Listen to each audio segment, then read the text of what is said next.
এটি হচ্ছে শ্রাবণী পূর্ণিমার মা কালীর পুজো।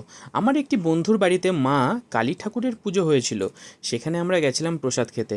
তোমরা বলো বন্ধুগণ, যে এই কালী পুজোর প্রসাদ বা দুর্গা পুজোর প্রসাদ, যে কোনো পুজোর প্রসাদ যে অমৃতর মতো হয়, সেই প্রসাদটি যখন মুখের মধ্যে ঢোকে মনে হয় আমরা গভীর স্বর্গে পৌঁছে গেছি। সেই মানে ঐশ্বরিক আনন্দ যখন হয়, ঠাকুরের প্রসাদ না খেলে সেটি বোঝা যাবে না।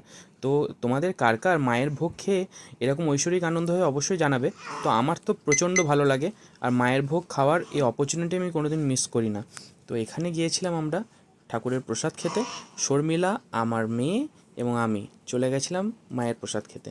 তো আমার খুব অমৃতর মতো লেগেছিল প্রসাদগুলি।